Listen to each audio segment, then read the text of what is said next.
At the edge of melancholy Catstean Moor, in the north of England, with half a dozen ancient poplar trees with rugged and hoary stems around, one smashed across the middle by a flash of lightning 30 summers before, and all by their great height dwarfing the abode near which they stand, there squats a rude stone house, with a thick chimney, a kitchen and bedroom on the ground floor, and a loft, accessible by a ladder, under the shingle roof, divided into two rooms. Its owner was a man of ill repute. Tom Chuff was his name, a shock-headed, broad-shouldered, powerful man, though somewhat short, with lowering brows and a sullen eye. He was a poacher, and hardly made an ostensible pretence of earning his bread by any honest industry. He was a drunkard. He beat his wife, and led his children a life of terror and lamentation when he was at home. It was a blessing to his frightened little family when he absented himself, as he sometimes did, for a week or more together. On the night I speak of, he knocked at the door with his cudgel at about 8 o'clock. It was winter, and the night was very dark. Had the summons been that of a bogey from the moor, the inmates of this small house could hardly have heard it with greater terror. His wife unbarred the door in fear and haste. Her hunchbacked sister stood by the hearth, staring toward the threshold, the children cowering behind. Tom Chuff entered with his cudgel in his hand, without speaking, and threw himself into a chair opposite the fire.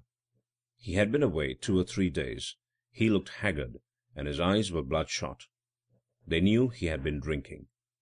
Tom raked and knocked the peat fire with his stick, and thrust his feet close to it. He signed towards the little dresser, and nodded to his wife, and she knew he wanted a cup, which in silence she gave him. He pulled a bottle of gin from his coat pocket, and nearly filling the teacup, drank off the dram at a few gulps. He usually refreshed himself with 2 or 3 drams of this kind before beating the inmates of his house. His 3 little children, cowering in a corner, eyed him from under a table, as Jack did the ogre in the nursery tale. His wife, Nell, standing behind a chair, which he was ready to snatch up to meet the blow of the cudgel, which might be levelled at her at any moment, never took her eyes off him, and hunchbacked Mary showed the whites of a large pair of eyes, similarly employed, as she stood against the oaken press, her dark face hardly distinguishable in the distance from the brown panel behind it.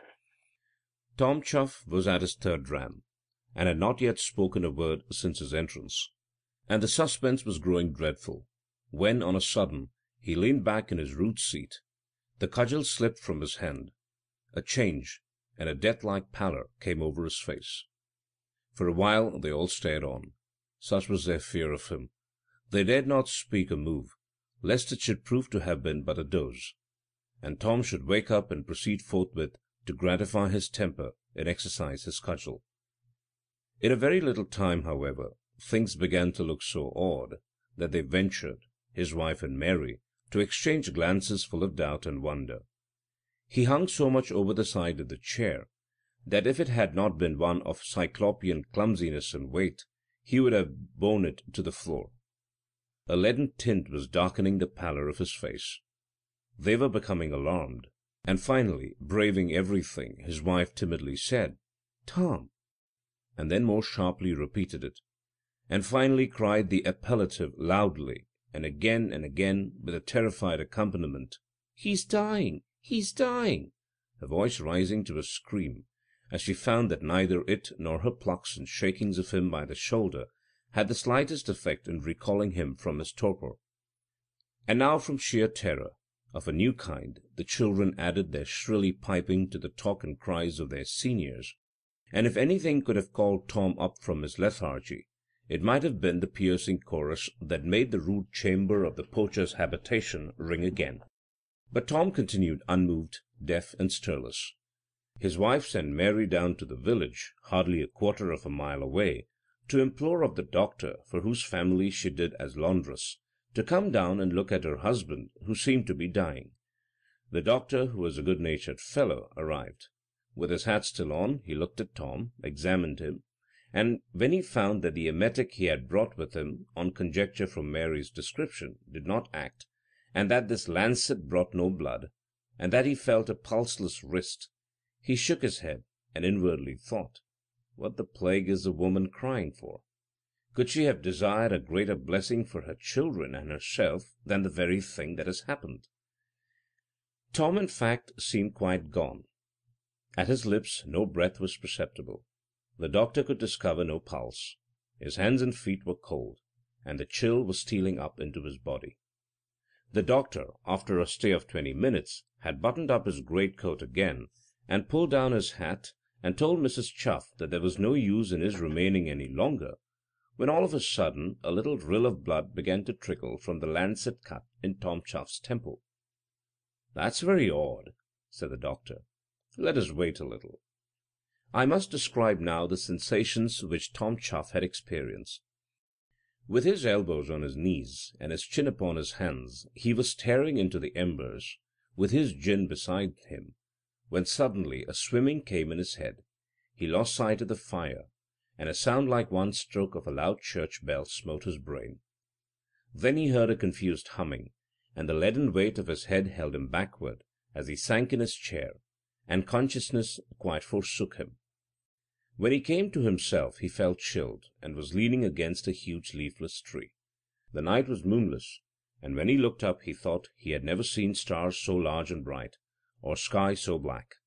The stars, too, seemed to blink down with longer intervals of darkness, and fiercer and more dazzling emergence, and something, he vaguely thought, of the character of silent menace and fury.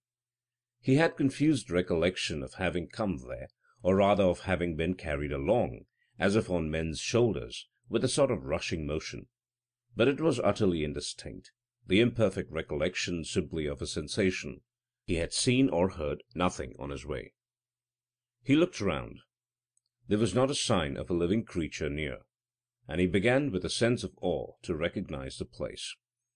The tree against which he had been leaning was one of the noble old beeches that surrounded at irregular intervals the churchyard of Shackleton, which spread its green and wavy lap on the edge of the moor of Catstean, at the opposite side of which stands the rude cottage in which he had just lost consciousness.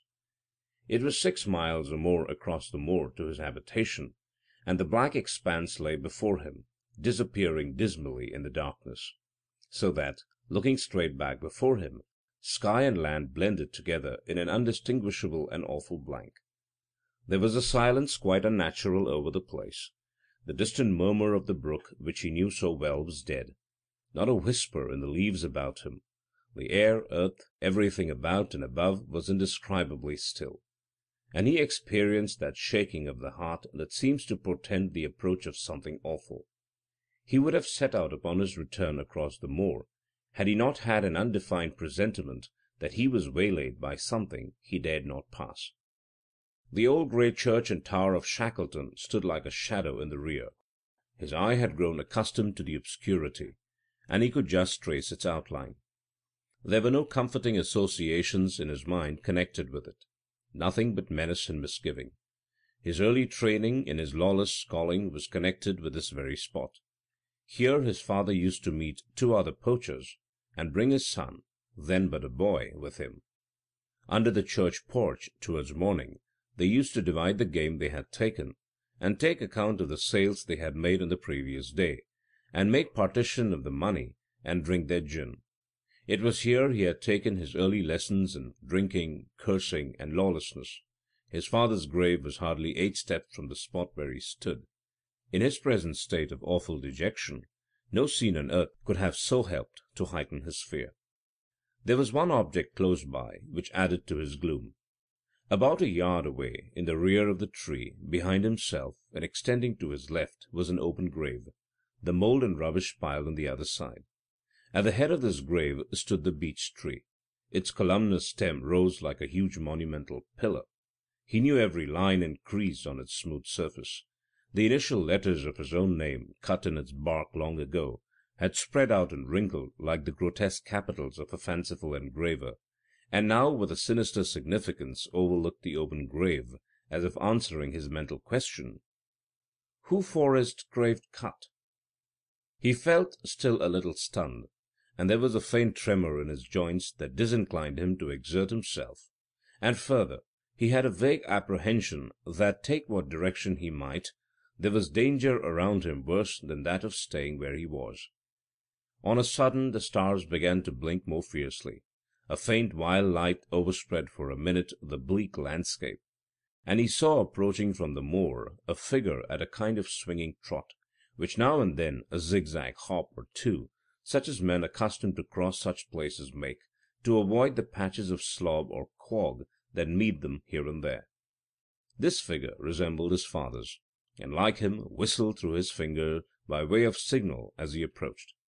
But the whistle sounded not now shrilly and sharp as in old times, but immensely far away, and seemed to sing strangely through Tom's head. From habit or from fear, in answer to the signal, Tom whistled as he used to do 25 years ago and more, although he was already chilled with an unearthly fear. Like his father, too, the figure held up the bag there was in his left hand as he drew near, when it was his custom to call out to him what was in it. It did not reassure the watcher, you may be certain, when a shout unnaturally faint reached him, as the phantom dangled the bag in the air, and he heard with a faint distinctness the word, "Tom Chuff's soul." Scarcely 50 yards away from the low churchyard fence at which Tom was standing, there was a wider chasm in the peat, which there threw up a growth of reeds and bulrushes, among which, as the old poacher used to do on a sudden alarm, the approaching figure suddenly cast itself down. From the same patch of tall reeds and rushes emerged instantaneously what he at first mistook for the same figure creeping on all fours, but what he soon perceived to be an enormous black dog with a rough coat like a bear's, which at first sniffed about, and then started towards him in what seemed to be a sportive amble, bouncing this way and that. But as it drew near, it displayed a pair of fearful eyes that glowed like live coals, and emitted from the monstrous expanse of its jaws a terrifying growl. The beast seemed on the point of seizing him, and Tom recoiled in panic and fell into the open grave behind him. The edge which he caught as he tumbled gave way, and down he went, expecting almost at the same instant to reach the bottom. But never was such a fall. Bottomless seemed the abyss. Down, down, down, with immeasurable and still increasing speed, through utter darkness, with hair streaming straight upward, breathless, he shot with a rush of air against him, the force of which whirled up his very arms, second after second, minute after minute. Through the chasm downward he flew, the icy perspiration of horror covering his body, and suddenly, as he expected to be dashed into annihilation, his descent was in an instant arrested with a tremendous shock, which, however, did not deprive him of consciousness even for a moment. He looked about him. The place resembled a smoke-stained cavern or catacomb, the roof of which, except for a ribbed arch here and there faintly visible, was lost in darkness. From several rude passages, like the galleries of a gigantic mine, which opened from this centre chamber, was very dimly emitted a dull glow as of charcoal, which was the only light by which he could imperfectly discern the objects immediately about him. What seemed like a projecting piece of the rock at the corner of one of these murky entrances moved on a sudden, and proved to be a human figure that beckoned him. He approached and saw his father. He could barely recognize him, he was so monstrously altered. "I've been looking for you, Tom. Welcome home, lad. Come along to your place."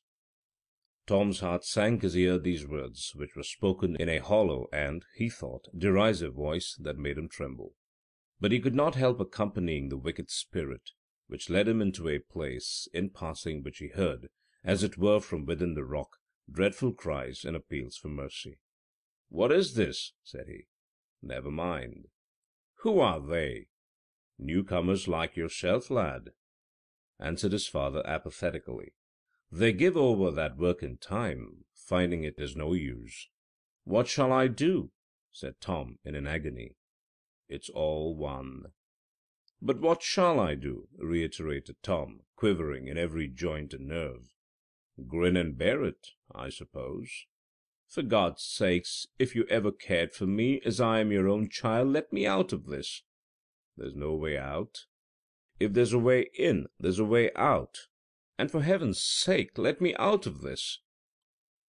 But the dreadful figure made no further answer, and glided backwards by his shoulder to the rear, and others appeared in view, each with a faint red halo round it, staring on him with frightful eyes, images, all in hideous variety, of eternal fury or derision. He was growing mad, it seemed, under the stare of so many eyes, increasing in number, and drawing closer every moment, and at the same time myriads and myriads of voices were calling him by his name, some far away, some near, some from one point, some from another, some from behind, close to his ears. These cries were increased in rapidity and multitude, and mingled with laughter, with flitting blasphemies, with broken insults and mockeries, succeeded and obliterated by others, before he could half catch their meaning. All this time, in proportion to the rapidity and urgency of these dreadful sights and sounds, the epilepsy of terror was creeping up to his brain, and with a long and dreadful scream he lost consciousness. When he recovered his senses, he found himself in a small stone chamber, vaulted above, and with a ponderous door. A single point of light in the wall, with a strange brilliancy, illuminated this cell. Seated opposite him was a venerable man with a snowy beard of immense length, an image of awful purity and severity. He was dressed in a coarse robe with three large keys suspended from his girdle. He might have filled one's idea of an ancient porter of a city gate. Such spiritual cities, I should say, as John Bunyan loved to describe. This old man's eyes were brilliant and awful, and fixed on him as they were. Tom Chuff felt himself helplessly in his power. At length he spoke. "The command is given to let you forth for one trial more. But if you are found again drinking with the drunken, and beating your fellow servants, you shall return through the door by which you came, and go out no more." With these words the old man took him by the wrist, and led him through the first door, and then unlocking one that stood in the cavern outside, he struck Tom Chuff sharply on the shoulder, and the door shut behind him with a sound that boomed peal after peal of thunder near and far away, and all round and above, till it rolled off gradually into silence. It was totally dark, but there was a fanning of fresh cool air that overpowered him. He felt that he was in the upper world again. In a few minutes he began to hear voices which he knew, and first a faint point of light appeared before his eyes, and gradually he saw the flame of the candle, and after that the familiar faces of his wife and children, and he heard them faintly when they spoke to him, although he was as yet unable to answer. He also saw the doctor, like an isolated figure in the dark, and heard him say, "There now, you have him back. He'll do, I think." His first words, when he could speak, and saw clearly all about him, and felt the blood on his neck and shirt, were, "Wife, forgive me. I'm a changed man. Send forth, sir." Which last phrase meant, "Send for the clergyman." When the vicar came and entered the little bedroom where the scared poacher whose soul had died with him was lying, still sick and weak, in his bed, and with a spirit that was prostrate with terror, Tom Chuff feebly beckoned the rest from the room, and the door being closed, the good parson heard the strange confession, and with equal amazement the man's earnest and agitated vows of amendment, and his helpless appeals to him for support and counsel. These, of course, were kindly met, and the visits of the rector for some time were frequent. One day, when he took Tom Chuff's hand on bidding him good-bye, the sick man held it still and said, "You're Vicar o' Shackleton, sir, and if I sud dee, you promise me a thing as I have promised ye a many. I have said I never give wife, nor barn, nor folk o' no sort, scalp nor scissor more, and ye'll know o' me no more 'mong the cypress. Nor never will Tom draw trigger, nor set a snare again, but in an honest way. And after that ye'll no make it a bootless bane for me, but being, as I say, Vicar o' Shackleton, and able to do as ye list, ye'll no let them bury me within 20 good yeared one's measure o' the ad beech trees that's round the churchyard o' Shackleton." "I see. You would have your grave, when your time really comes, a good way from the place where lay the grave you dreamed of." "That's just it. I'd lie at the bottom o' a marl pit lifer, and I'd be laid in anither churchyard just to be shut o' my fear o' that. But that o' my kinsfolk is buried beyond in Shackleton, And you'll give me your promise and no break your word. I do promise, certainly. I'm not likely to outlive you, but if I should, and still be vicar of Shackleton, you shall be buried somewhere as near the middle of the churchyard as we can find space. That'll do. And so content they parted. The effect of the vision upon Tom Chuff was powerful, and promised to be lasting. With a sore effort he exchanged his life of desultory adventure and comparative idleness for one of regular industry. He gave up drinking. He was as kind as an originally surly nature would allow to his wife and family. He went to church. In fine weather they crossed the moor to Shackleton Church. The vicar said he came there to look at the scenery of his vision, and to fortify his good resolutions by the reminder.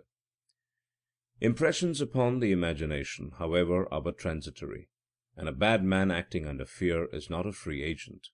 His real character does not appear. But as the images of the imagination fade, and the action of fear abates, the essential qualities of the man reassert themselves. So after a time, Tom Chuff began to grow weary of his new life. He grew lazy, and people began to say that he was catching hares and pursuing his old contraband way of life under the rose. He came home one hard night with signs of the bottle in his thick speech and violent temper. Next day he was sorry or frightened, at all events repentant, and for a week or more something of the old horror returned, and he was once again on his good behavior. But in a little time came a relapse, and another repentance, and then a relapse again, and gradually the return of old habits, and the flooding in of all his old way of life, with more violence and gloom, in proportion as the man was alarmed and exasperated by the remembrance of his despised but terrible warning. With the old life returned the misery of the cottage. The smiles which had begun to appear with the unwonted sunshine were seen no more.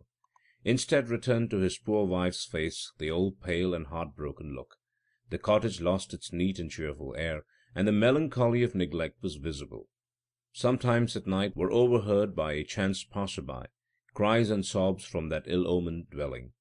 Tom Chuff was now often drunk, and not very often at home, except when he came in to sweep away his poor wife's earnings. Tom had long lost sight of the honest old parson. There was shame mixed with his degradation. He had grace enough left when he saw the thin figure of Sir walking along the road to turn out of his way and avoid meeting him. The clergyman shook his head, and sometimes groaned, when his name was mentioned. His horror and regret were more for the poor wife than for the relapsed sinner, for her case was pitiable indeed. Her brother, Jack Everton, coming home from Hexley, having heard stories of all this, determined to beat Tom for his ill treatment of his sister within an inch of his life. Luckily, perhaps, for all concerned, Tom happened to be away upon one of his long excursions, and poor Nell besought her brother, in extremity of terror, not to interpose between them. So he took his leave, and went home muttering and sulky. Now it happened a few months later that Nelly Chuff fell sick. She had been ailing, as heartbroken people do, for a good while, but now the end had come. There was a coroner's inquest when she died, for the doctors had doubts as to whether a blow had not at least hastened her death. Nothing certain, however, came of the inquiry. Tom Chuff had left his home more than 2 days before his wife's death. He was absent upon his lawless business still when the coroner had held his quest. Jack Everton came over from Hexley to attend the dismal obsequies of his sister. He was more incensed than ever with the wicked husband who, one way or other, had hastened Nelly's death. The inquest had closed early in the day. The husband had not appeared. An occasional companion, perhaps I ought to say accomplice, of Chuff's happened to turn up. He had left him on the borders of Westmoreland, and said he would probably be home next day. But Everton affected not to believe it. Perhaps it was to Tom Chuff he suggested a secret satisfaction to crown the history of his bad married life with the scandal of his absence from the funeral of his neglected and abused wife. Everton had taken on himself the direction of the melancholy preparations. He had ordered a grave to be opened for his sister beside her mother's, in Shackleton churchyard, at the other side of the moor. For the purpose, as I have said, of marking the callous neglect of her husband, he determined that the funeral should take place that night. His brother Dick had accompanied him, and they and his sister, with Mary and the children, and a couple of the neighbours, formed the humble cortege. Jack Everton said he would wait behind, on the chance of Tom Chuff coming in time, that he might tell him what had happened, and make him cross the moor with him to meet the funeral. His real object, I think, was to inflict upon the villain the drubbing he had so long wished to give him. Anyhow, he was resolved, by crossing the moor, to reach the churchyard in time to anticipate the arrival of the funeral, and to have a few words with the vicar, clerk, and sexton, all old friends of his, for the parish of Shackleton was the place of his birth and early recollections. But Tom Chuff did not appear at his house that night. In surly mood, and without a shilling in his pocket, he was making his way homeward. His bottle of gin, his last investment, half emptied, with its neck protruding, as usual on such returns, was in his coat pocket. His way home lay across the moor of Castien, and the point at which he best knew the passage was from the churchyard of Shackleton. He vaulted the low wall that forms its boundary, and strode across the graves and over many a flat, half-buried tombstone, toward the side of the churchyard next Catstean Moor. The old church of Shackleton and its tower rose, close at his right, like a black shadow against the sky. It was a moonless night, but clear. By this time he had reached the low boundary wall at the other side, that overlooks the wide expanse of Catstean Moor. He stood by one of the huge old beech trees, and leaned his back to its smooth trunk. Had he ever seen the sky look so black, and the stars shine out and blink so vividly? There was a death-like silence over the scene, like the hush that precedes thunder in sultry weather. The expanse before him was lost in utter blackness. A strange quaking unnerved his heart. It was the sky and scenery of his vision, the same horror and misgiving, the same invincible fear of venturing from the spot where he stood. He would have prayed if he dared. His sinking heart demanded a restorative of some sort, and he grasped the bottle in his coat pocket. Turning to his left as he did so, he saw the piled-up mould of an open grave that gaped with its head close to the base of the great tree against which he was leaning. He stood aghast. His dream was returning and slowly enveloping him. Everything he saw was weaving itself into the texture of his vision. The chill of horror stole over him. A faint whistle came shrill and clear over the moor, and he saw a figure approaching at a swinging trot with a zigzag course, hopping now here and now there, as men do over a surface where one has need to choose their steps. Through the jungle of reeds and bulrushes in the foreground this figure advanced, and with the same unaccountable impulse that had coerced him in his dream, he answered the whistle of the advancing figure. On that signal it directed its course straight toward him. It mounted the low wall, and standing there, looked into the graveyard. "Who med answer?" challenged the newcomer from his post of observation. "Me," answered Tom. "Who are you?" repeated the man upon the wall. "Tom Chuff." "And who's this grave cut for?" he answered in a savage tone, to cover the secret shudder of his panic. "I'll tell ye that, ye villain," answered the stranger, descending from the wall. "I looked for you far and near, and waited long, and now you're found at last." Not knowing what to make of the figure that advanced upon him, Tom Chuff recoiled, stumbled, and fell backward into the open grave. He caught at the sides as he fell, but without retarding his fall. An hour later, when lights came with the coffin, the corpse of Tom Chuff was found at the bottom of the grave. He had fallen direct upon his head, and his neck was broken. His death must have been simultaneous with his fall. Thus far his dream was accomplished. It was his brother-in-law who had crossed the moor and approached the churchyard of Shackleton, exactly in the line which the image of his father had seemed to take in his strange vision. Fortunately for Jack Everton, the sexton and clerk of Shackleton Church were, unseen by him, crossing the churchyard toward the grave of Nelly Chuff, just as Tom the poacher stumbled and fell. Suspicion of direct violence would otherwise have inevitably attached to the exasperated brother. As it was, the catastrophe was followed by no legal consequences.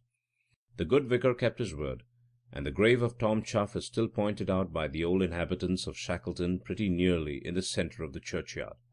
This conscientious compliance with the entreaty of the panic-stricken man as to the place of his sepulture gave a horrible and mocking emphasis to the strange combination by which fate had defeated his precaution and fixed the place of his death. The story was for many a year and we believe still is, told round many a cottage hearth; and though it appeals to what many would term superstition, it yet sounded, in the ears of a rude and simple audience, a thrilling, and, let us hope, not altogether fruitless homily.